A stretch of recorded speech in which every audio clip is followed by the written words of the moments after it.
morning, everyone. Let me gavel us on in. Let's start with item 2 on the agenda, which is our roll call.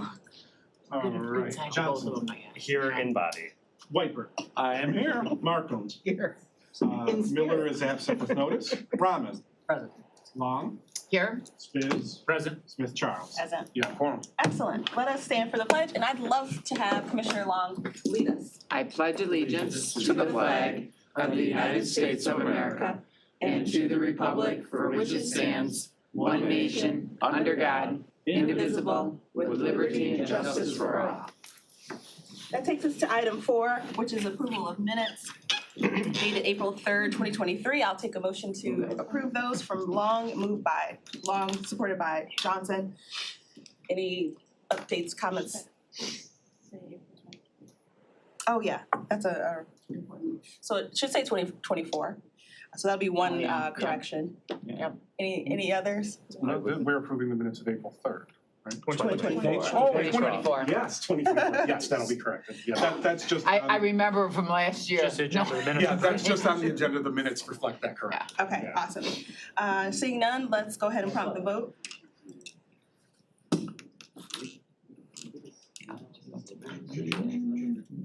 Yes, Oh, yes, too. I did. I didn't either. I'm gonna Came up late. Yes, sorry, I'm refreshing. No, yeah, at that point I wouldn't do it. So you have 7 yeas, 0 nays. Thank you, that motion carries. Takes us to item 5, which is approval of the agenda. We have a wonderful agenda today that includes several items under consent, regular. We have a presentation from WRC and a closed session from Parks. So if there are no adjustments to the agenda, I will, everybody good with it? Moved by Markham, supported by Commissioner Whiteburg. And we can prompt the vote. Oh, I came up. Yay.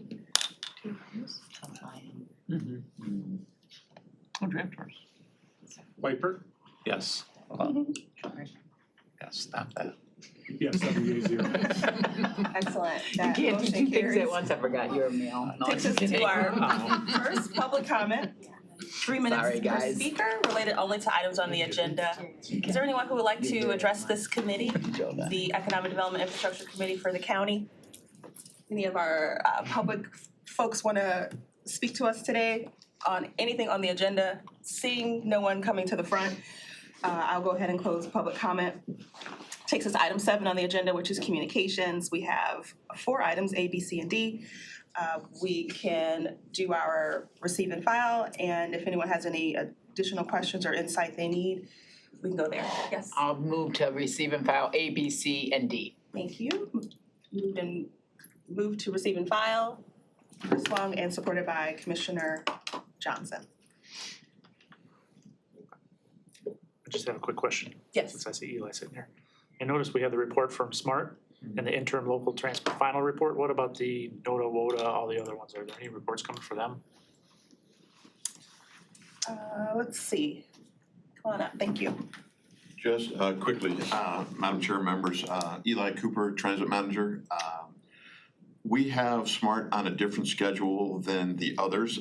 They all report quarterly following the quarter, so we just received NODA, WODA, OPC, PEX quarterly reports for the quarter that is closed. We'll have those for the next meeting, but SMART's, because their administrative detail is much more, they have an extra month, and so they're off schedule with the rest. All right, It's thank you. delayed because of the scheduling of the meetings that we had in the end of the year. I appreciate that. Thank you.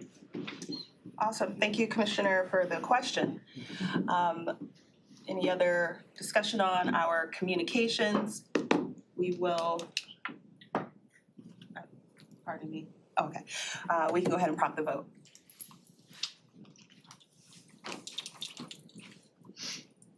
You have 7 yeas and 0 nays. Thank you, that motion carries, wonderful.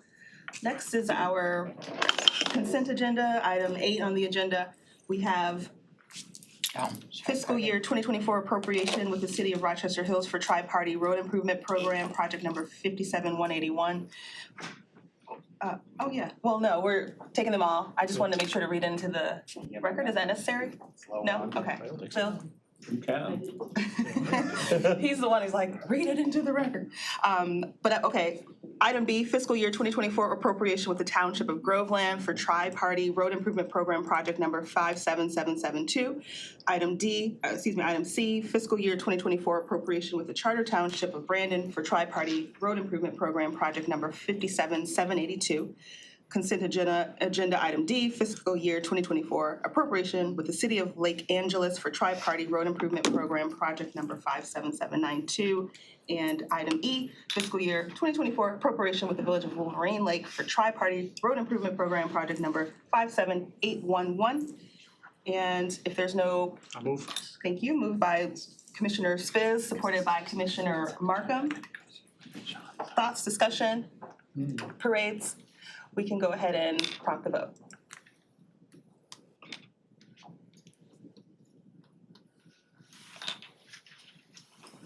Markham, Yes. Johnson. Yes. Yeah, 7 yeas, 0 nays. Great, that motion carries unanimously. We are moving right along to item number 9 on the agenda, 9A, which is, we'll take a motion to recommend to the board Office of Sustainability, Energy Efficiency and Conservation Block Grant application with the United States Department of Energy. Moved by Commissioner Johnson, supported by Commissioner Rahman. Good morning. Aaron, welcome to the meeting. We'll let you give us some background on this. Okay, sure. Thank you so much. Erin Quattel, Chief Sustainability Officer. And this is a formula grant, actually. It's $434,900 through the Department of Energy. It was, it's not technically awarded because we have to go through this kind of intake process. So it's technically not an application, but they need to have some more information on how we're going to be utilizing these funds, which is why it's coming to you all. Effectively, we have the allocation of the money. We just need to submit the report. This report is outlining what we're going to be utilizing that funding for, and we're going to be utilizing it for an energy master planning study of the campus. And a lot of the investigation for how to improve the efficiency of our buildings. We're finding that the electrical capacity is a challenge and outdated. One of the things that directly impacts is future energy efficiency programming for our buildings, future electrification for our buildings, and future electric vehicle infrastructure. Much of the electric infrastructure is actually drawn from our buildings. And so if we go through this process, and when we go through this process for evaluating the RFP that came through for the energy management, we will then be able to identify what our current status is, how we're able to improve upon it, future electrification plans and future decarbonization plans, and new efficient upgrades in the EV infrastructure. This is going to offset some of the funding for that. There's certainly other budgetary items that are needed to do the comprehensive study, but since we had this, it is a applicable way to use this funds, and we thought it would be the best and highest use of this opportunity. I'll pause there if you have any questions. Yeah, thank you for that. I have a couple people in the queue. Commissioner Spiz, followed by Robin, followed by Weipert. Thank you, Madam Chair. Good to see you again. You knew I'd have some questions. Absolutely. I'm glad to hear this is a study, and I'll be supporting it in general because I think we need to have this information. Just I know some of the points in here that I think we need to have a deeper discussion on. Okay. That will like one be in immediate future operations to include support EVs, but it says it's anticipated 20% of all parking spaces will be outside connected with EVs. So in the future, I'd like to have a deeper discussion about that because I'm not sure 20% is a good number, especially today. Sure. Right? Because 5% of the marketplace is EV, so why would we put in 20%? Now, if you want to put in the infrastructure but not the chargers, that's a different discussion, right? Sure. And then the other one about the generators, going from natural gas to fully electric, I'm not sure what that means because I don't know of an electric generator that's out there because the generator actually creates electricity. Sure. So I would assume that means a battery backup system of somehow. And I think we need to have a much deeper discussion on that for some of our critical infrastructure, like the IT data center. Absolutely. Because today, I don't know if any IT data center does not have a gas or a propane generator. Sure. Because you need it, because if energy goes out for a long period of time, a battery system's not gonna support it. I know they also have battery backup plans. But that's usually from a half hour to an hour of support for the short brownouts. But anything long-term, you're gonna need a gas generator. So as long as we're smart about it, I'm fully in support of it, but a lot more deeper discussion I think need to happen before we get into some of those details. So my second and final question, is there a match for this grant? Or is it, okay, perfect. Thank you. Do you want me to address? Sure. it? Okay. So, absolutely. So a decarbonization plan isn't just to say no gas at all, it's only electric. There are a lot of different technologies. There's actually some technologies investigating hydrogen as fuel sources, that you can have a natural gas powered generator, but then be able to transition to a future fuel source. And so I think that it's more so the idea, we know that there are different efficiencies to be had with electrification and EVs and future growth in that space. And there is certainly a gap in technology to fully decarbonize and come off of natural gas. What this study will do is help identify, what is happening today, what are some immediate changes that we can do, and how can we continue to look at the prospects for future capital planning. Fair. So, yep, Thank you. absolutely, yeah. Thank you, Commissioner. Followed by Commissioner Rahman. Thank you, Madam Chair. Good morning, Aaron. Quick question for you, just a clarification, with the new buildings coming online here, hopefully pretty soon. I know they said the energy studies primary focus will be the facilities and sites located within the main campus. Is there going to be some resources or effort dedicated to the new campus, but at least the new addition, and kind of how does that factor into this plan? The facilities that are outside of this campus include primarily the parks and recreation facilities. For this study in particular, it does not include the Pontiac campus because that is going to be evaluated through the redevelopment process. And so this is for existing infrastructure that we have on our campus as well as for parks and recreation. Okay, and we know that we're going to be losing at least some of the buildings Correct. here. Yep. So in contemplation of all of that, I just want to make sure that. Exactly, Okay. yes. Thank you. Yeah, to kind of right size, understand load concerns, understand that new transition with how we're moving people and services and so forth. So really comprehensive. Perfect, okay, thanks. Yeah, thank you, Commissioner.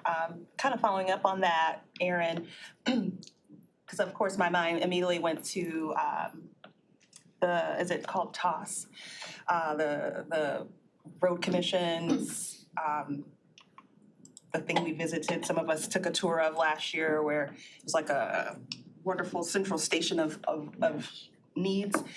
So I'm curious, do they get included in some of this study? Because I do feel like over there, energy use is constant.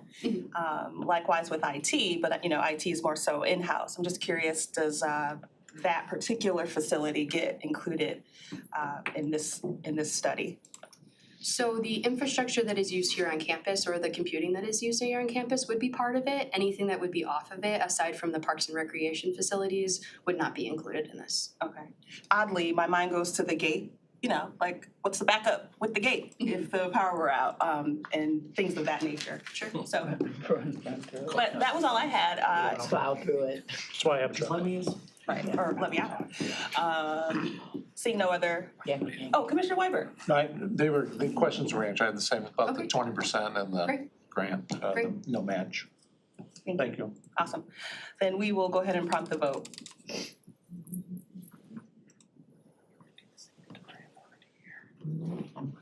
Because I went to do it. Did yours already come up or no? Come on. Mine did. Mine did. Yes. You have 7 You're on a different yeas, page when you 0 promise nays. us. All right, that motion carries. You can't look at it. Thank you, Aaron. Keep up the good work. You know, Thank you. I refresh, we'll see. Next is It's on the item page. 9B, Executive Office Pontiac Redevelopment Project, Architect, Engineer, and Urban Planning Services for renovations to 31 East Judson and 51111 Woodward in Pontiac. A motion to recommend and forward to finance. So I said finance. Thank you, Commissioner Johnson moves, supported by Commissioner Markham. Welcome, Sean, great to see you this morning. Thank you, Madam Chair. Floor is yours. All right, so we've got a couple of resolutions, but the first one in front of you, as I mentioned the last time I was here, is that you would be seeing the A&E, the Architect and Engineer and Urban Planning a bid that went out, has come back, and we are recommending for award HED as the vendor. So I don't know if there's too much more to report. I think I've given you the background on all of this in the past as well, but I'm happy to answer any questions. Excellent, we appreciate that. We'll start with Commissioner Spiz. Yep, just a quick question on the monies, where the monies come from. I believe in the resolution, we're pulling the 3 million, 2 million, $3.2 $3.2 million. It says it's coming out of the general fund redevelopment. Oh, general fund, It says general yeah. fund. It being transferred in? How is that tied to the 60 million we have already allocated to this overall project? Well, actually, this should be being drawn from the state of Michigan grant now that it's in place. Okay, because it, I mean, if you look at the first out there for Strategic, the, it says strategic Strategic investment plan, assigned fund balance, for the, and the Pontiac Development Fund. so do we need to make an amendment to this to correct that? The SIP assigned fund balance, is that what you were referring to, Sean? Yeah, I think that's the title that we're putting all the Yeah, but- Pontiac funds. Is that where all the money, because it's just, SIP. okay, because it just says general fund when it says general Yeah. fund. Oh, and the resolution. Strategic Looking at the improvement plan, summary, which to the me is summary everything. has it. Yeah, before we had it under the general fund until we got the reimbursement, or the grant, Going I under should say. So strategic. now that the grant's in place and been So you could- supported by the full board. I guess my that question, money's in my place. question is, there's two, be it further resolved, the bottom one, which makes sense because it says it's coming from that, the Pontiac Development Fund. But if you go two up, it says it's coming from the general fund strategic investment plan, so there's two different account numbers from what I'm reading, if I'm reading that Yeah, correctly. there's two in that summary count, I think. Did everybody else see that? I Or am I do. mistaken? Be it further resolved, the Board of Commissioners authorizes no Oh, should appropriation those in the be the amount of same, yeah. 3.2 from general fund strategic investment plan, assigned fund balance. It's got an account number that reads differently. Is that, let's see, See, we're talking, John. where to go?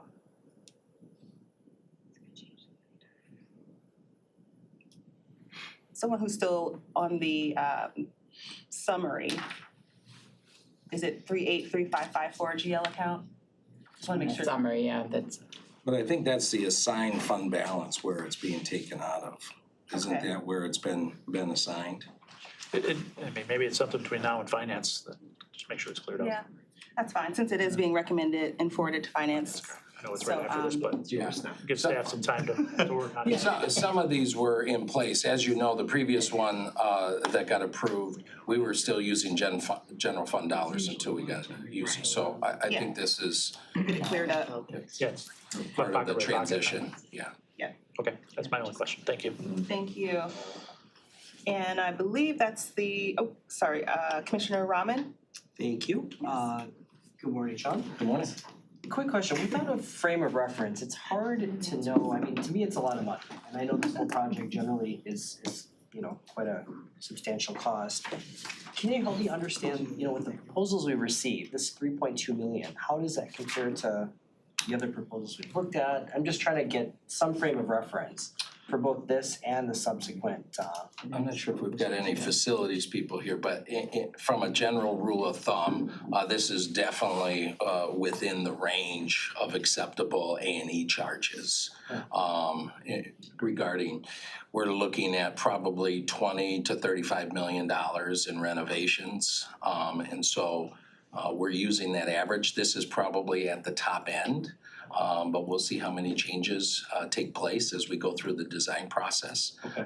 So we did a formula with our folks over in facilities and determined that this was the acceptable amount to start off with. and I know it says amount not to exceed this 3.2. Are we thinking we're going to be coming up to that number, or do we have any guess? Yeah, I'm glad you bring up the not to exceed. This is gonna be a longer conversation probably with this committee and others as we start to talk about this. We use this not to exceed a lot of times. I mean, it's a good mechanism to put in place to say, hey, what it communicates to the contractor is, hey, this is all the money you have, so you shouldn't be doing any other work because there's nothing else to invoice. But there's a lot of contracts that we have, and this has been a practice in the past that if all of a sudden there's a change order, you're coming back over and you're changing the not to exceed amount. So I get concerned from a procurement perspective of this NTE terminology that's used. But I think the purpose is, this is the practice that's been in the county, and this is what the not to exceed amount, and it's more of a communication to the vendor, like this is the amount. Okay. But that's not to suggest if there's a change order that it could potentially expand, yeah. And so I get concerned about that because you as commissioners say, well, wait a minute, you had a not to exceed here on 3.2, now you're coming back and it's moving Right. to 3.5 or 4.2. What's going on here? So that's a practice that's gotta get resized here in the county. Does it also open up the door that if it's this NTE 3.2, as the vendor, I'm coming in saying, well, we've got a NTE 3.2, let's go ahead and run right up to that line? Yeah, great question. Because again. There will be it's a multiple tasks and delivery orders against this contract. This is the umbrella agreement. They can't just start doing work. They're gonna get assigned certain works in a delivery order or a letter. Terminology is different in the federal government. We use delivery orders. And it's like, hey, here's $100,000 for this project. And so you're taking $100,000 from the 3.2 and you're drawing those balances down. So they are gonna be held accountable by the owner's rep, which is Farman Group, who's our fiduciary on this, Right. in regards to maintaining those costs along the way. Perfect, thank you. Good questions, thank you. Awesome, thank you. Commissioner Johnson. Thank you very much, Madam Chair. Just a quick clarification, so I know that I'm talking correctly. This is just an A&E for the redevelopment and refurbishment of the two existing buildings. Just Not the ne- one. It's really just the one, the 31 East Judson. It is just the one, but Yeah. I mean, like legally, it's both are listed It there. says and both It says are that we listed, might right. fiddle with the other one too. But what it's not is a retainer for a new build, correct? No, Okay. yeah. No, I'm correct, or no? It is not for a rebuild. Well, any new builds on, Any new buildings, it's not for. Right, so This any new this builds is we would do this just for again. renovations for 31 East Judson. sure, okay. There is not plans to renovate 51-111, although it's in this resolution, that is not the plan. What's in front of you is 31 East Judson, and it's renovations and remodeling and any other work that needs to be done to that building. So then on follow-up then, when we do any new build on that campus, that would be a separate, That's separate. cool, That's not dealing with this contract. sure, okay. Thank you. If I may to expand on that, I would expect multiple different resolutions to come in front of us for multiple different steps through the entire project. Oh, sure. Parking deck, and I'm sure they'll be parsed out into different Yeah, we're actions. gonna look to streamline, cause what we don't want to happen is we don't wanna we're gonna need to have a funding plan in place. And what we're doing is bringing everything in front of you because it was not part of the budget process. But it is our attempt. What we do not wanna do is get caught in a cycle of coming back and trying to get on the agenda for everything. So we're gonna have to figure out what's the right balance of the control that you wanna see from an oversight perspective, but also not slowing renovations and constructions that's taking place too. So we're gonna have to strike a balance on that as we move forward so that we're not bringing, everything in front of here. It's appropriate right now, we're getting started. We're gonna have two major RFPs, the construction management and the developer as well. But we're gonna have to look at how we design that kind of going forward. Thank you. Thank you. Commissioner Spiz, anything further? Nope, I'm good. Yeah, Sean, thank you, and I appreciate the questions we've had so far. I too agree that decision by committee can be a slower process, but we do appreciate being included in this. I think it'll be a broader discussion probably at our caucus to bring our chair in and just kind of get a better feel for how involved they would like us to be and how involved we would like to be. I'm curious, this Harley Ellis Devereaux company, certainly almost a household name around here. Around here, I mean Metro Detroit, not Oakland County. They will be the ones responsible for community engagement, is that? No, that's coming up, that's the next resolution. Oh, the next one. Oh, of course, it's Biggest Day. Because when I was just doing a little understanding of urban planning, usually it's in conjunction with what the needs in the residents and stuff. So this company and the second one will work. Yeah, we had together. multiple bids, we shortlisted those bidders. HED was one of the finalists, as well as AECom. And their subcontractor. The evaluation committee, just hold on for a second. Crystal? So the evaluation committee made a recommendation that they felt that the urban planning and the A&E, the one that did the best response was HED. When we looked at community engagement, head and shoulders above all the others. HED did bring a component for community engagement, but overwhelmingly, the evaluation committee felt that Sidewalk Detroit, who was sponsored by AECom, was the better proposal. Thank you. And so to keep us on B, I just want to make sure, I think it's kind of to the point that Commissioner Rahman was making about the 3.2 million. And I have confidence that you and our Farben team will, make sure that everything's done well, but it just makes me feel like urban planning, I almost rather there be more money in the community engagement side to make sure that we're doing what exactly the residents want. But I think this is a good start. So I'm gonna go ahead and call for the prompt the vote so that this can get forwarded on to finance, where I'll get to chew on it again. And we'll go from there. Madam Chair, I did see Mike Keys step in, so if there's anything that needs to be resolved between this meeting and finance, he will handle that. Yes, thank you. Yours come up? Oh, no. Long, No. Wiper. No. Spiz, again, you said no? No. No, so you have 4 yays, 3 nays. Thank you. I refreshed again. Leave that, motion carries. Thank you. All right, getting this thing over the hurdle here, Sean, we're right in lockstep with you. So let's go ahead and make a motion for recommending and forwarding to finance item C under the regular agenda, which is our EO Pontiac redevelopment project, architecture, engineering, community engagement services for renovations to 31E Justin and 5011 Woodward in Pontiac. Can I get a motion to recommend forward to finance? Thank you, Mr. Johnson. Supported by Commissioner Markham. And Sean, over to you again. Yeah, so again, as part of that process, when we went out for this bid, AECom came in with their team and presented. And so how we constructed this bid was a little bit different than the past. The first day, we had the 5 or 6, Aaron was on the committee, do you remember, was it 6? I think it was 5. Evaluators? Yeah. Yeah. And we just did community engagement. Then the next time we did urban planning, and then we did the A&E services. We did that purposely because we had the ability to award in part, or award in whole, or deny in part. And it's a potential that we could have come out with 3 different companies. And we just talked about the A&E and the urban planning. We felt like HED did the best. And as it related to community engagement, as I earlier said, that Sidewalk Detroit really did an excellent job of communicating their approach.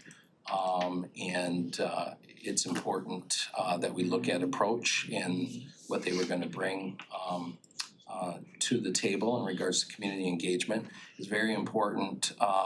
We heard this in the statements, you all heard this in the statements this past summer as well as out in the chamber about Pontiac wanting to make sure this is something that's done with them, not to them. We heard it just last meeting at the public comment, FYI. I got no problem. Alright, so consistent theme here. And it is one of the reasons why our administration, I continue to go in front of the city council in Pontiac to keep them informed and updated as well. So they're understanding what's in front of the board here as well as what's going on. We believe that this community engagement company, Sidewalk Detroit, will embody that spirit and bring that to the table as we move forward, so. Awesome. All right, well, Commissioner Rahman got in the queue first, followed by Commissioner Spiz, followed by Commissioner Long, followed by Commissioner Whitebird. In that order, please. Thank you, Madam Chair. Sean, I guess really same question as the last one, to me, community engagement, NTE, $130,000. It's a lot of money to me. Again, I know in the grand scheme of this project, it's probably a drop in the bucket, but again, if you could just help me understand, what does community engagement mean and how does that cost $130,000? So in this practice and in this field, $130,000 is a good price point, a very good price point. But community engagement is really involving not only the community that's in Pontiac and understanding how they view Oakland County coming down there and capturing their ideas and their thoughts, not just their leadership, but also their residents and their citizens, the people who are in downtown Pontiac, and making sure that we're listening to their voice. But it also deals with working with our HR department as we deal with our employees in our community here that's gonna be moving down to Detroit. So it's important to capture that understanding. Whenever you change culture, right? This is a culture change. Shifting where people are currently sitting and working and going somewhere else is part of a change. And it's important that we respect that and understand that. And it's important that we do the due diligence to capture their understanding, their voice in this process. Sure, and I appreciate everything you're saying. I agree that there's a need for it, and I think it's critical to this project. I guess I'm just having a tough time. The first part of what you were mentioning is, getting feedback and talking to folks. As commissioners, I think at least that's what I do every day. Mm-hmm. And I get paid a heck of a lot less than this, Yeah. I'm trying to understand why it costs $130,000 to do this. We're happy to share the proposal with you, and you can see the breakdowns. But I will tell you, having done this for 30+ years, this is a good deal. It's a good deal. All right, thank you. Thank you, Commissioner Rahman. Let's go with Commissioner Spitz. Thank you, Madam Chair. Follow up on Commissioner Rahman's questions. The way the resolution's written, it makes it sound like we're just doing the community engagement for the refurbishment of those buildings. Is that correct, or is it more for the entire project? We're gonna share the entire project. Yeah, we will definitely let them know, because they're important. I was there. I agree, Yeah. community engagement is very important, that's kind of why I'm They asking this wanna question. know about not the just- Phoenix garage coming down, Yeah. and they wanna get rid of that blighted area. Of course, they continue to talk about Lot 9, so part of the community engagement is let them know that that's not owned by us, that's owned by the former son-in-law of the Yeah. former, and let them know that that blighted area is not ours.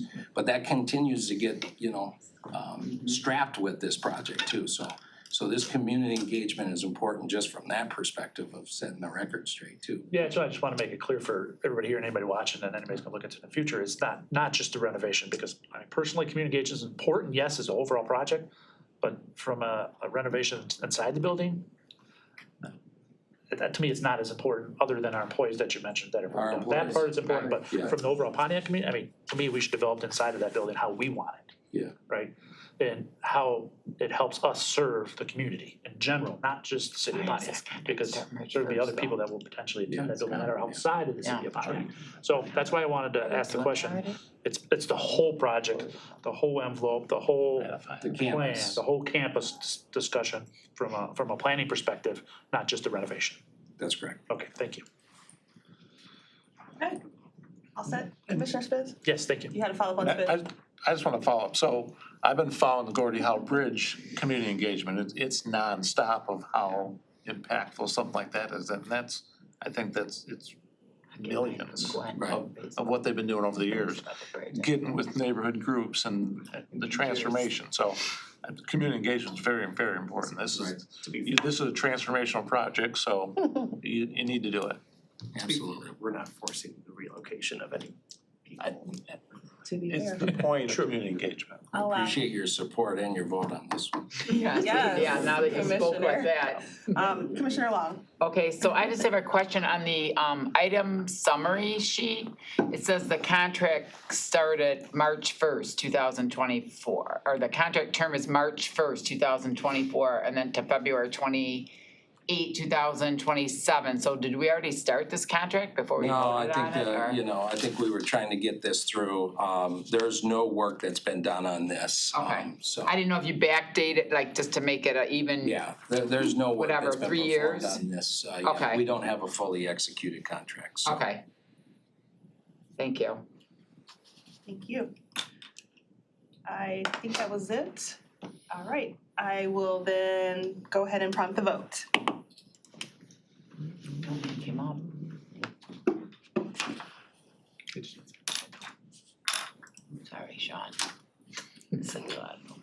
I'm a yes. Nothing against Sean. Spitz, No, I really do like you. you have 5 yeas and 2 nays. Oh, Thank you. oh, he got him. That motion carries. You got him, Sean.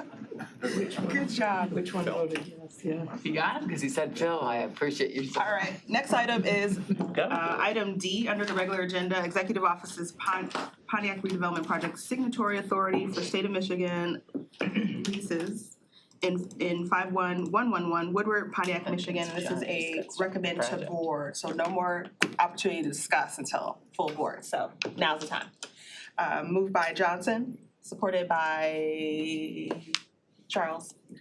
And Sean, over to you. Yeah, this one is,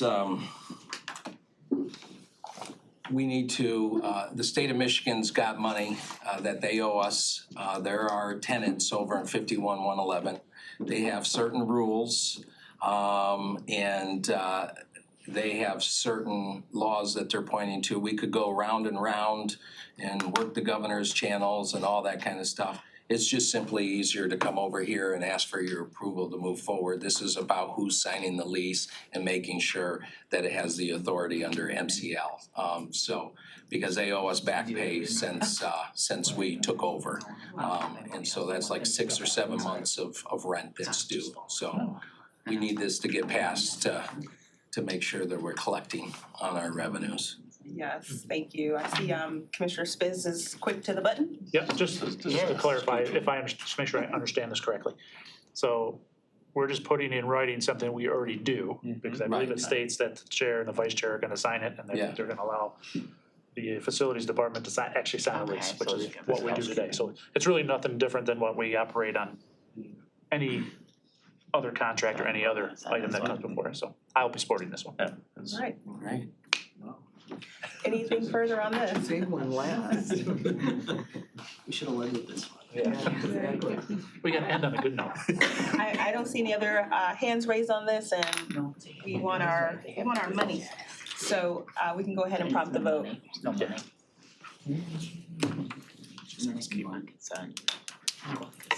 I just did it so I can say yes. I'm a yes. It's real 7 yeas, 0 negative, nays. negative Nice. voting no all the time. Teamwork. That motion carries. So I believe that's all for Sean on this agenda. Thank you so much, All sir. right, thank you very much. Thanks, Sean. Appreciate it. Thank you. Next is item 9E, Economic Development Planning and Local Business Development Amendment to the Property Assessed Clean Energy, also known as PACE, Program Report. I'll take a motion to recommend to the board. Moved by Spiz, supported by Rahman. And I believe I saw Kristen. And good morning, Kristen. Good morning, Commissioner. Brad is on the- Chair. Yep, Brad is joining us virtually today, and with me today I also have Todd Williams. He's the general counsel and also representative from Lean and Green, Michigan. And we also have Megan Ross, who's here today as well. She does a lot of the communications with Lean and Green. But thank you for the opportunity this morning to present to you about the PACE program. This has been a program that's been around since about 2016. And it's come time where the amendments to the law have been made. So we need to update our program report, which is also kind of, think of it more like the guiding document for the program itself. So if it's all right, if we step through a couple PowerPoint slides that we prepared. This is just sort of the family tree, if you will, of the program, because it's a little bit complex than some of our other programs that we work with. But Lean and Green is really the overarching program administrator for Oakland County. And so you can see on the left-hand side, Lean and Green really works with the property owners, a lot of the contractors and the lenders. And then they also work with Oakland County to coordinate the legal contracts and the assessments that need to occur from the county side of things. And then they bring everyone together at the end to really kind of accomplish the projects and make sure that they're built according to plan. So I'll turn it over to Todd, if you'd like to step through some of the other content of the PowerPoint. Morning, Chair and members of the Commission. Pleasure to be here. So a little bit about Lean and Green Michigan. When this program was initially adopted here in Oakland County, we were known as Levin Energy Partners. Now we're known as Lean and Green Michigan. We've changed over time. That is one of the actual updates in your program report, is just reflecting the correct company name. But, really, we're here to make PACE easy for your property owners, for the lenders, for the contractors, and for Oakland County. We manage programs on behalf of our member jurisdictions, and through the due diligence process, take up the lion's share of the work before I'm pestering your staff. And I think we do it fairly well. We're here to help, particularly geared towards commercial and industrial and agricultural properties. This is nothing that can happen on a single-family residential. We just don't have that as a concept in PACE in Michigan. So property assessed clean energy, this is really just focused on the commercial industrial properties. Interesting.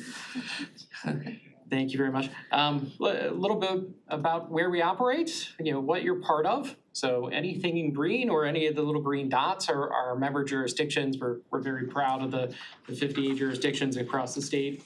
We cover about 75% of the population of the state.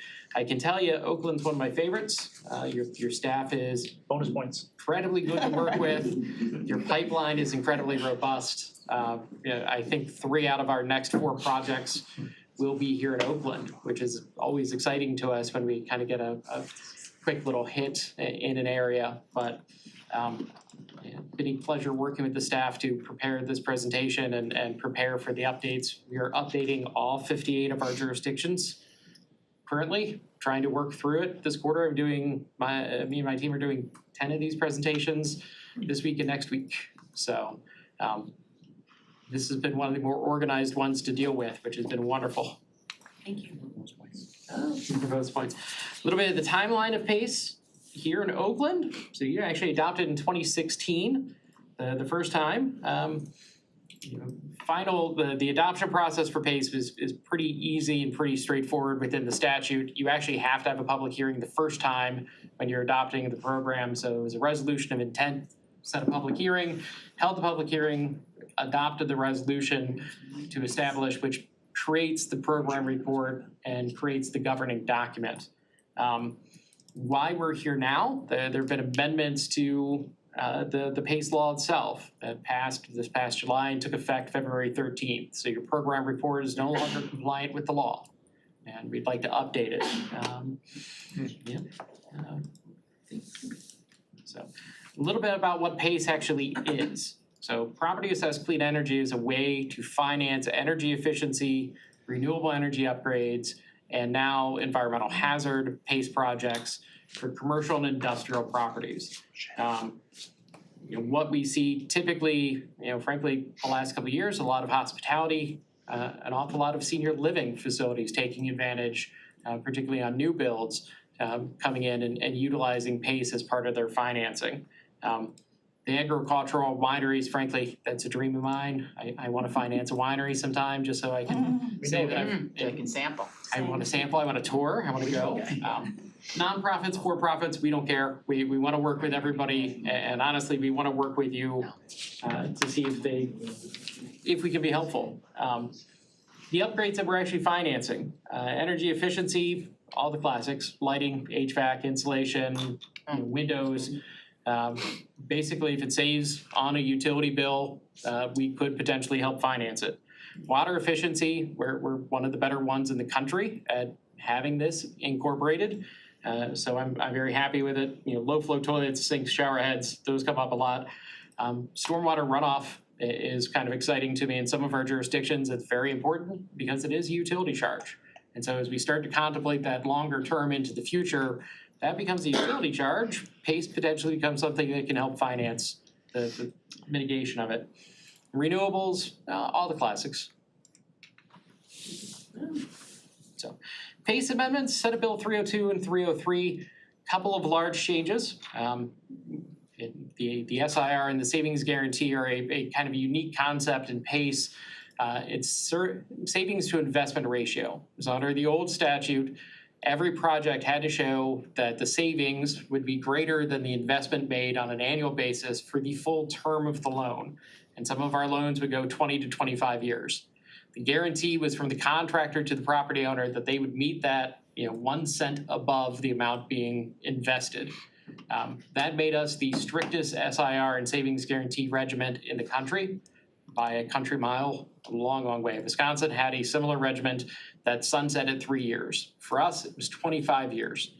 And we received pushback time and time again from property owners who did not, one, want that amount of protection, and two, did not believe that the contract they signed was going to be enforceable really for 25 years.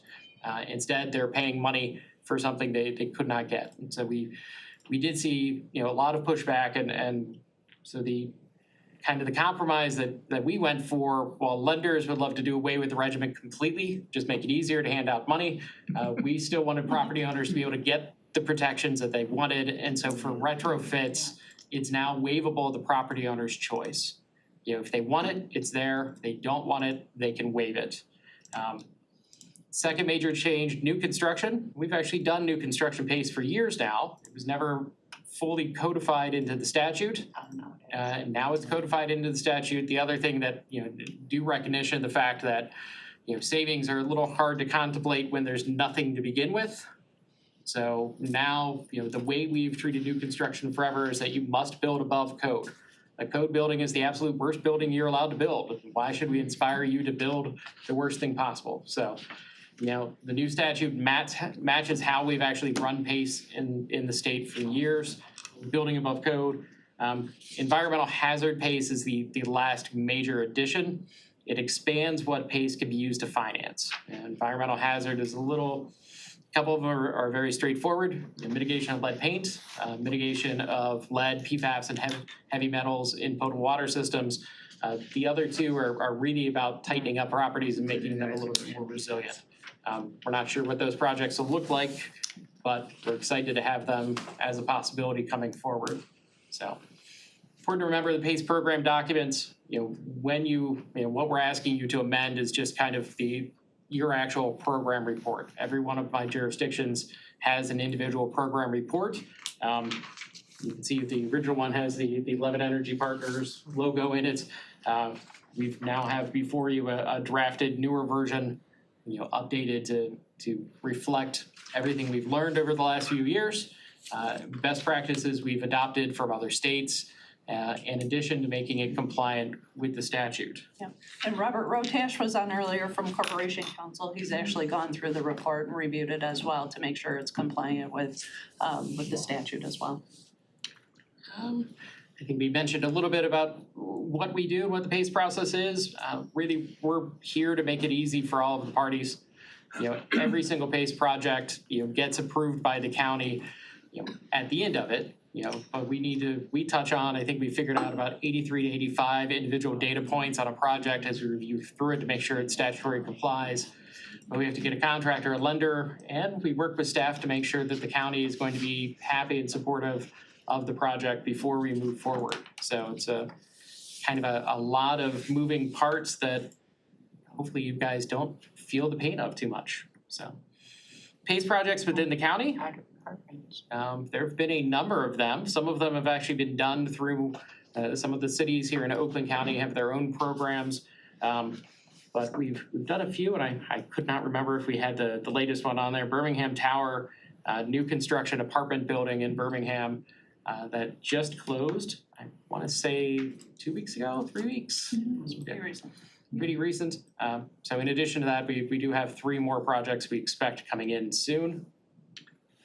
Hence the need to pass the report so that they can be in compliance with the updated legislation. So a little bit about why PACE, commercial property owners are definitely looking to make upgrades. It's always kind of fascinating to us why a property owner comes in. Some of them really are concerned about making their building a little bit more environmentally friendly. Some of them are just driven by the fact that it's October and their furnace just blew up and they do not have money to replace a furnace in their capital improvement budget. PACE allows them to finance that project over an extremely long time and finance 100% of the cost of the project up front. And so it's private money to a private property owner, and the support that the county gives it is in the form of a special assessment as the enforcement mechanism if they fail to pay. So no property owner is surprised by this. Nobody gets an assessment against their will. They all know what they're getting.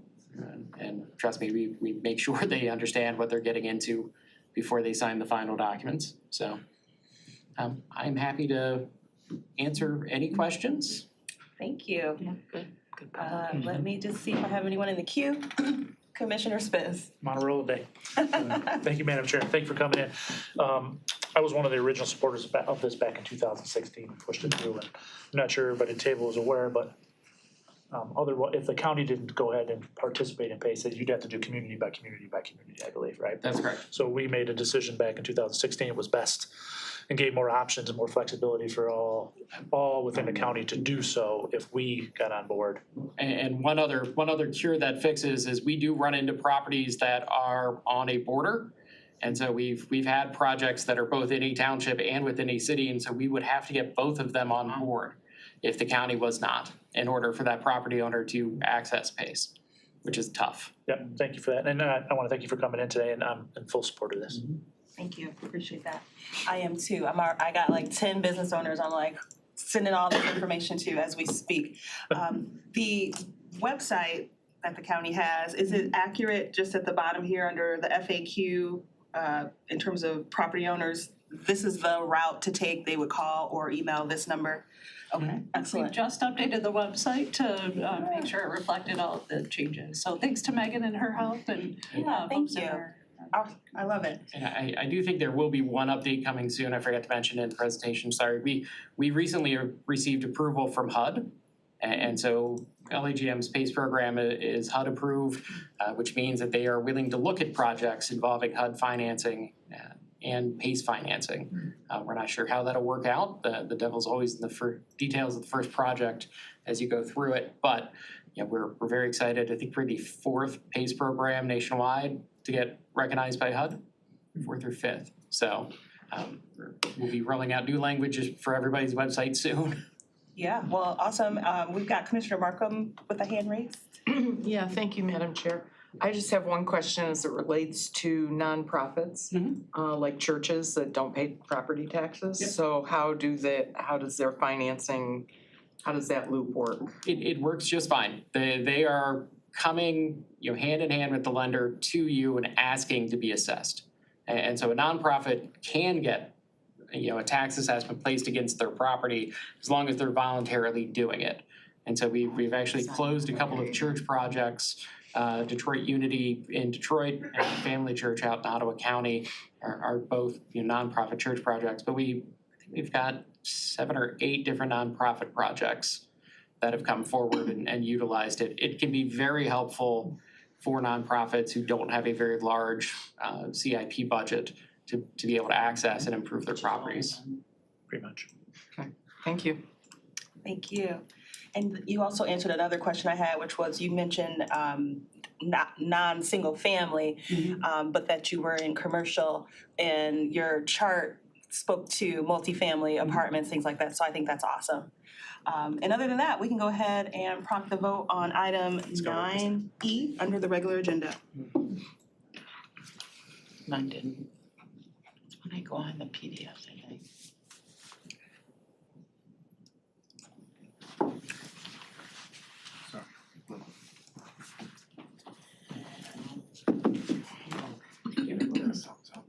Markham, Yes. Long, Yes. you have 7 yeas, 0 nays. Great. Thank you. Thank you very much. We're actually gonna hit the road. All right. Thank you. Careful. Good. Thank you. Switch over to sign. Item 9F is economic development, veteran services, smart transportation agreement with veteran services.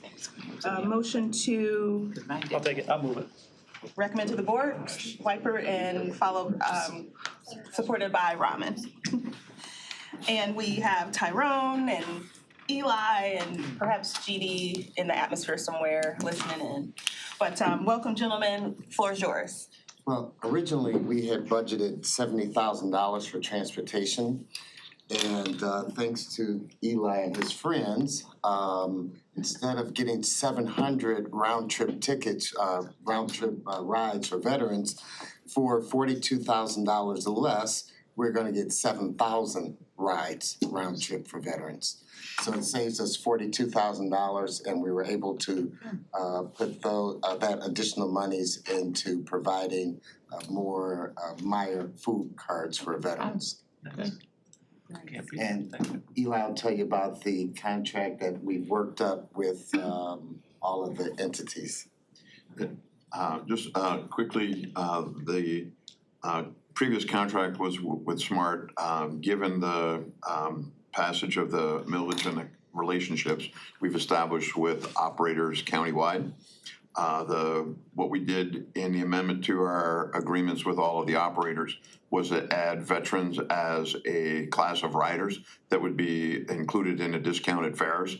And so that's where the lower cost per trip has been identified, and it's countywide, as opposed to the previous contract was predominantly with SMART for access only to the Veteran Services offices. So at this point, we've both addressed the nature of the trips, so it's where the veteran would like to go.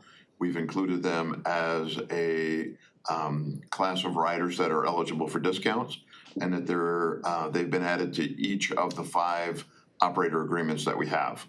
So overall, we look forward to passage of this item in order for the veterans to receive the transportation services. They're already eligible, but this would work with Veteran Services and using the grant money in order to offset the cost of those trips. And this particular program would go from June 1st to September 30th. And that's when we'll be applying for a new grant. Okay. Oh, names popped up, okay. Commissioner Rahman, thank you, gentlemen. Commissioner Rahman, followed by Commissioner Long. He's fast. Quick, he needs Jeopardy, he needs to go on Jeopardy. It's like budget hearings all over again. Good morning, gentlemen. Thank you. I think this is great. I'm fully in support of it. Just had a few logistics questions. First one is veterans, I don't know, are they easily identifiable in the system, or how do veterans obtain this? You know, if a veteran wanted to take advantage of this, how do they know a veteran versus not? We're gonna be doing some marketing. They'll call one general number, so they won't know if they're calling SMART, OPC, WODA, YODA, and we'll confirm with their DD 214 that they're a veteran. And then actually SMART will designate who will actually do the transportation, and then they will all bill SMART and SMART will bill us. Perfect. So it's a dedicated line, and they will know to reach out in a separate way versus making a standard reservation. Correct. Okay, perfect. And then the second question was, in terms of the grant funding, is this something that's gonna be sustainable, and do you see this renewing after this time frame is over to continue this program? We should know how much our next year's grant will be probably by the end of the month. Okay. And then we'll see. But right now, we're gonna be spending $28,000 for 7,000 rides, and we're not for sure how much use we're gonna get out of it. This is sort of a pilot program. Sure. So we'll see if we, get 100 or 5,000 or all 7,000 rides. Perfect. Yeah, as soon as you get information, please share it with us. We can get it out to our respective communities as well. Thank you. Thank you. Commissioner Long, followed by Commissioner Johnson. So Commissioner Rahman kind of asked my question, but just to follow up, so they're not gonna have to show ID, a physical ID, it will go through that phone number that will classify them as a veteran? They'll have to eventually show their DD 214, which is Okay. their discharge papers, which is their entree to all veteran benefits. And then once they show them, they'll be in the system, they And won't have to they'll- show anything, the other, okay, Or we may have their information already in our system, so they Okay. won't have to provide it. okay, thank you. Thank you.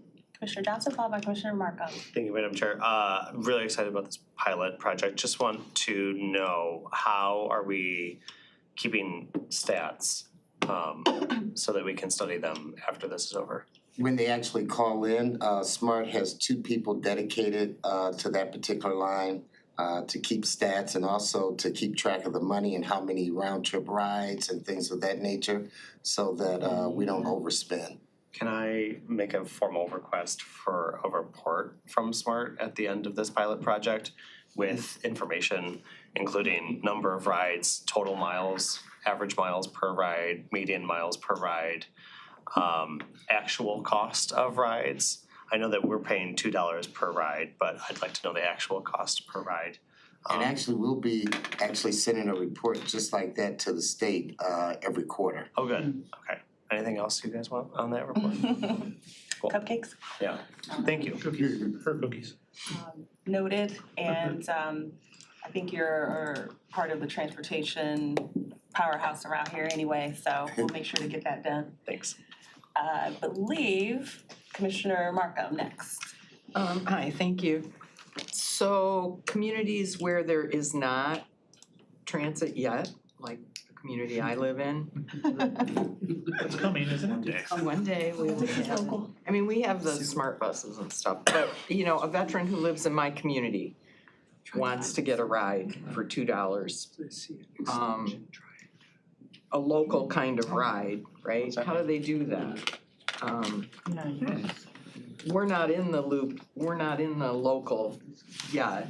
I mean, I'm hopeful that their date of July 1st is gonna happen, but it's a loophole right now, I think, out where I am. So for veterans who would be eligible for the Smart ADA services, which is any resident that's not able to walk the 3/4 of a mile to a fixed route bus, they would be eligible for the ADA service, paratransit demand response, even if they're in the city of Novi, because that's currently served by Smart.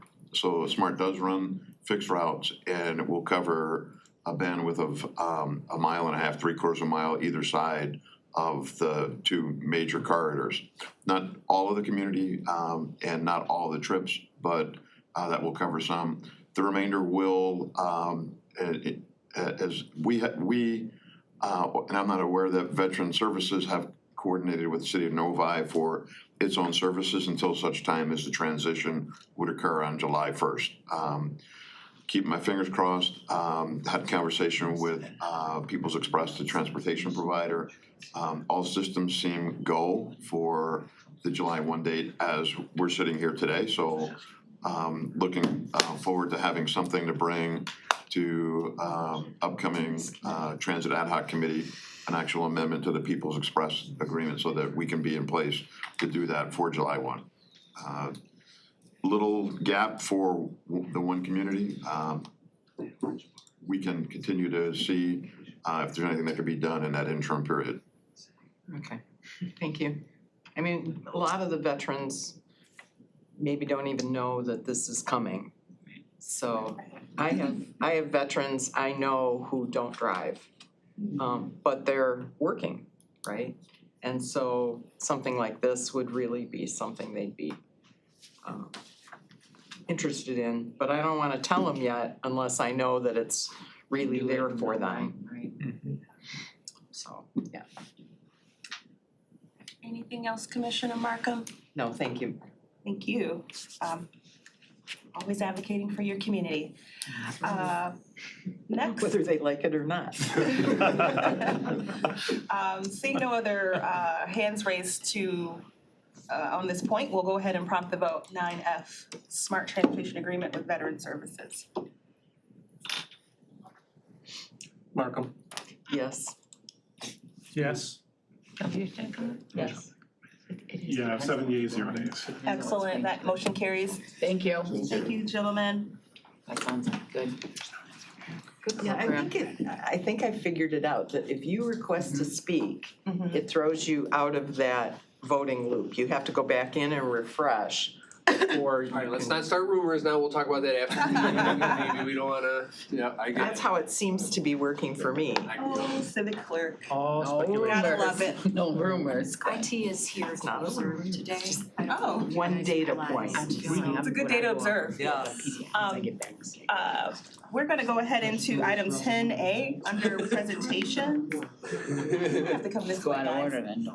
Mr. Johnson, can you ask as chair for just a moment? Yeah, I'll just. For just a second. Well, it's just like our budget dates, remember? So we are at item 10A, which is the Water Resource Commissioner WRC Annual Report Fiscal Year 2023. And we have a bevy of our WRC folks here. Yeah, that's right, 'cause I saw your picture next to the lake. Well, there you go. And off gazing into this. That's, All right, welcome. Start whenever you like. well, really appreciate you having us here once again. It's always good to see everybody. We're here to do our drain report. Oops. There we go. I'm here to introduce everything, we're gonna have an operations and maintenance overview and then the project management, because that's what we do. Welcome. These are some of the pictures of some of our facilities that we're working on. The first one is the Clinton River Water Resource Recovery Facility. It's one of the most advanced in the state. Next is they're replacing 2,000 feet of pipe in Brandon Township's Bald Eagle Lake Drain. That's your way. And of course, we're the work we did in the Lathrop retention tank for their sewer system. The 5 things that we're always striving to do is protect public health and safety, of course, preserve our natural resources and our healthy environment. We have to maintain a high quality service. That's one thing that we're overseeing all the time. Everything we do contributes to economic prosperity because you can't live in a place that doesn't have good utilities. And of course, everything we do, we're sharing the value of what we're doing. We have to make sure that we're paying no more than we have to, but we're getting the best things we can for what we're investing. So I'm gonna introduce Carrie Cox. She is one of our managers, and she oversees regional systems and a bunch of different things here. So she's gonna be talking about the more. Yeah, I'm going to talk about it, kind of looking back at what the Water Resource Commissioner's Office has done in 2023. And as we looked back over 2023, we saw that year's focus was really on resource management and resiliency. So WRC updates every 5 years the cost of our assets. And what we saw was that the replacement of our assets in the ground was over $60 billion that we oversee. So that's with a B, that's a lot of assets in the ground, making it so we can have businesses and residents. And so most of these assets were installed between 1950 and 1970, and their useful life is between 60 and 100 years. So if you do that math, a lot of them are really reaching the end of their useful life. So our industry as a whole is facing a similar concern across our nation and throughout the world, and they're kind of calling this as an industry the dawn of the replacement era. So we're moving away from building new, and we're really starting to focus on managing our existing assets in the ground at an optimal rate that provides the highest quality of service while maintaining that minimum risk and assuring the resiliency of our systems.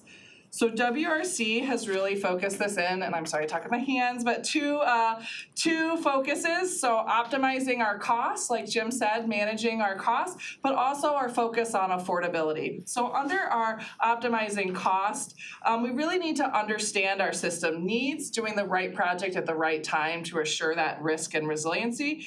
We also need to ensure the resiliency during larger and larger storm events. We need to protect the environment and public health, and we want to extend the useful life. We talked about most of our assets are at the useful life, but extending that useful life based on best practices throughout the industry. And the other side, which is our focus on affordability, if you saw in our report and you'll hear today, we really are having our hands out there looking for as many grants as possible to keep our costs down. We're also applying for low interest loans like the State Revolving Fund. And we're supporting state and federal affordability programs. This will ensure that communities can pass the rates that are needed to keep our system in great condition, but it won't impact or provide undue hardship to those of lowest income. So the first system I'd like to talk about is our drinking water. Our number one focus Our number one focus with our drinking water systems and the 18 local systems we operate is always public health protection. Our drinking water systems that we oversee includes over 1,400 miles of water main, numerous wells and iron removal plants, and elevated storage tanks, which provide reliability, fire protection, as well as saving energy by managing our peak flows. For our local sewer systems age, and as they age, they allow leaks into the system. This water is taking up capacity that's needed for sewage. So WRC works with our local communities to, through our operation and maintenance agreements to create inspection, rehabilitation, and replacement plans, allowing us to identify and fix potential failures before they occur. The county's regional sewer systems serve over 1 million residents. And we operate this under the same strategy that we use for our local sewer systems. But in addition, we work with communities, both customer communities and regional partners, to find the best solutions. This leadership and partnership has enabled our office to manage our existing facilities in a way that wasn't even fathomed 2 decades ago. So this allows us to construct regional projects that provide our customers with significantly lower cost in the long term than what communities would be able to build on their own. WRC oversees 400 separate legal entities in the form of storm drains, dams, and lake levels. Yes, 400, it's unbelievable. These systems are also aging, but in addition, they're seeing climate change, which results in ever-growing storms, and they're also facing a larger percentage of impervious area, causing their runoff to increase. And all of this is going on while the residents are still expecting the highest level of service. And finally, I want to talk about our project management. In 2023, WRC's project management group oversaw 124 capital projects with a budget over $200,000. Our dedicated team manages the financial and personnel resources to deliver these successful projects that are sustainable, resilient, and capable of handling the challenges throughout their design life. I am gonna pass it off to talk, so 3 of our project managers can talk about their projects that embrace WRC's vision of resource management and resiliency. And our project managers are, oh, you aren't gonna be able to see them, but first it's Mike Daniels. You should be online.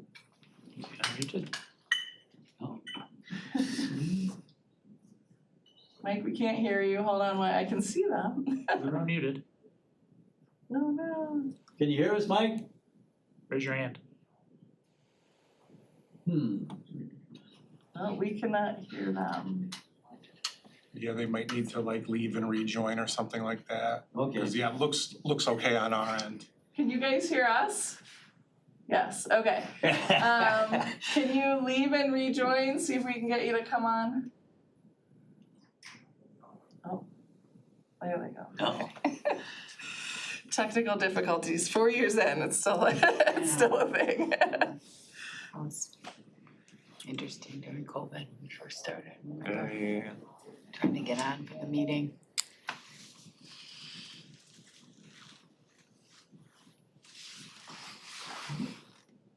I do like the fact that, you know, a lot of our experts can come by Zoom and that sort of thing. I think we I get wish the more legislature would change the Open Meetings Act a little bit to allow. Yeah. Look. I'm looking straight at you. I know. To allow us Lansing. to participate by Zoom. Hi. Can you hear? In person. Can you hear us? Oh, there we go. Can you hear us now?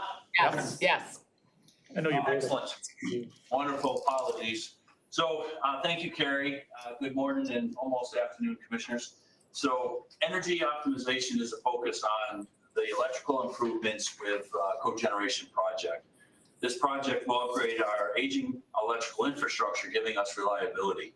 This will also encourage sustainability with incorporating combined heat and power, in return providing steam and electricity to be used at the Clinton River facility by using a byproduct from a treatment process as a primary fuel source, which will reduce our dependency on DTE and consumers' utilities, allowing us to spend more attention on burning less fossil fuels. This project coincides with Oakland County's sustainability plan, which focuses on decarbonization and climate change. Next slide, please. That might have messed that up. Okay. I can only do so much, hold on. Try again. There you go. All right, perfect, thank you.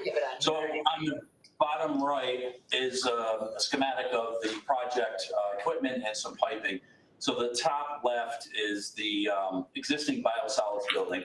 The lower right box with the green roof is going to be the switchgear building. And then the 2 gray boxes that are connecting to the green building are going to be the generators, which will provide power to the entire facility if we lose that biogas produced from the treatment and the utilities that provide that electricity.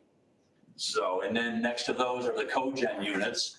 And then next to that is the gas cleaning skid, which will clean the biogas of the pollutants and use it as a primary fuel source for the cogen units. So this project will allow us to live up to being a resource recovery facility by converting waste to energy, with the potential to produce enough power to supply the equivalent of 1,000 homes. So the project costs $45 million. It's funded through a low-interest state revolving fund loan with $3 million of principal forgiveness. So that's really all I had. So if any questions, thank you. And thank you. Next slide, please. So this is the Bald Eagle Lake Drain reconstruction in Brandon and Groveland Township. It's a unique project because it was petitioned by landowners on an assessment district drain. The assessment district drains are the ones that we come to every September to the Board of Commissioners to present. This project was to reconstruct a 1920 storm drain. That's the only outlet of Bald Eagle Lake. So you can see on the image there, the lake itself, the green line represents the drain coming out of it. And that black dash line represents the assessment district. So those are the people and entities that end up paying into this. It's rare to be able to comprehensively fix an assessment district drain, but high water in the lake was the result of aging infrastructure. And so the residents petitioned. And next slide, please. And the petition had allowed for the right sizing of the drain for modern rainfall. It allowed for environmental improvements where the drain meets the Kearsley Creek. And it allowed for proper planning to minimize disruption to M15.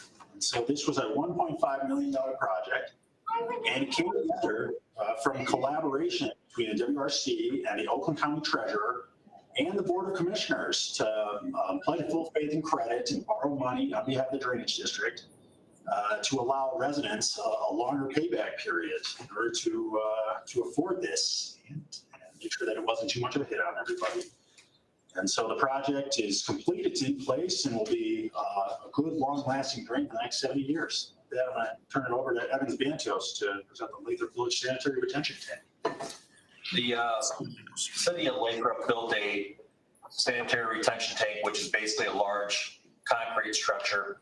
It's located at 11 Mile and Evergreen Road behind the FCFU Bank. Lathrop built the facility and we took over operation in roughly 2019. For the first couple decades, the city of Lathrop ran the facility themselves.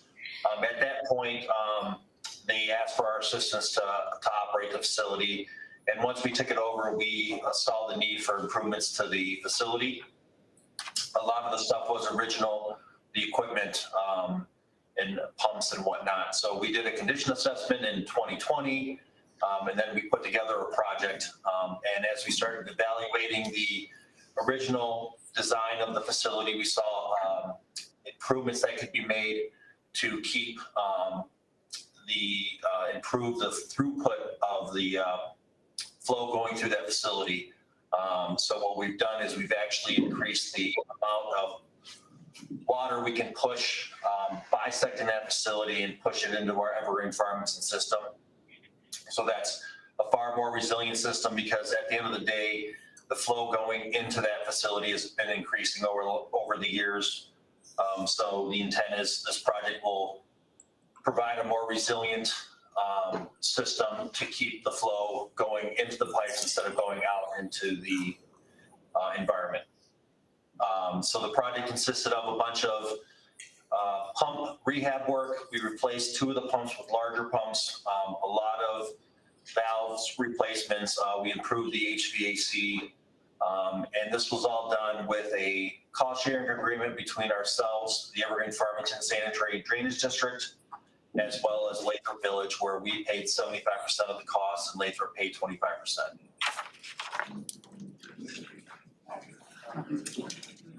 And that is our presentation for today. Any Thank you. questions? Any questions? Let's see. I don't see any. I heard Lathrop Village and I started taking pictures to share with the community, of course. We can just receive and file. Yeah, you take a motion to receive. All right. So moved. Moved by Spiz, supported by Whitebert. to receive and file the WRC annual report for fiscal year 2023. And we can then prompt the votes. Thank you. Glad you didn't go through the full report. And that would take a while. Yes. That was the highlights of the report. Thank you, gentlemen. Have a good one. Good to see everybody. She's out of the room. Smith Charles? Yes. Rana? Yes. You have 6 yeas, 0 nays. All right, that motion carries. That takes us to item 11 on the agenda, which is, I will entertain a motion, the chair will entertain a motion to go into closed session for the purpose of considering the purchase or lease of property. Do we want to wait for Markham to make it back in the room before we move the close? Cause you won't be able to, yeah, cause you won't be able to come back in. So We make the A motion, 4-minute she'll come in. 4-minute recess. so I can leave and not have to talk about it? Yeah. Give me a chance to blow my nose from all the You just stuff. go and use whatever you want. You can do a recess, yeah. Yes. So we'll recess for 4 minutes. Please had mentioned during the last closed session in finance, there wasn't an issue.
Parliament carrying behind us. Oh, nothing worse when the last sip of coffee is full of grinds. Ooh, I don't drink coffee. Yes, so Yeah, do that, yes. the chair will entertain a motion to go into closed session for the purpose of considering the purchase or lease of property. Moved by Rahman, second by Long, to close the meeting. a roll call vote is required to close this meeting. Prompt the vote. Prompt the vote. That's true. Should say no. I know. At least I felt today. Wait for, Yes. Yes. Say, have you always got that unloaded? Withdraw. White prints, yeah. Just to get the number the same. All right, motion carries. We are in close. Did you tell me to do this? So as soon as I saw that, I was like,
There is no good iPod news, yeah. Go on as far west, yeah. You go M59 to 96. Follow you all the way home, yeah. M59, 96. Your I Audible still got subscription finance. costs thousands of dollars. Honestly, it's been really nice. Oh, is it? There's again construction there. 75 up is not the fastest? No. 75 up is the fastest when I'm at my home. Yeah, I don't think it's But when I'm fastest this here. far west, it's just 59 All all the way. right, the chair will entertain a motion that the department be authorized to proceed in accordance with the directives discussed in closed session. I will take a motion on that. I will make a motion. Moved by Wiper, supported by Rahman. And let's prompt the vote. It's because it's 50 miles an hour. It's one lane. Shed. You have 6 yeas, 1 nay. 6 yeas, 1 nay. That motion carries. And that concludes that Let's portion get of out our of this agenda. meeting. Now I'm gonna get out of this meeting. Now we're in item 12, which is our second public comment. Is there anyone here who would like to speak to the commission or to the committee about anything under the sun? I did like his comments. Seeing Funny though. no folks coming towards the front, I will go ahead and close public comment. Is there any other business to come before EDI today? Congratulations, everyone. You did a great job. This meeting is adjourned. Alright.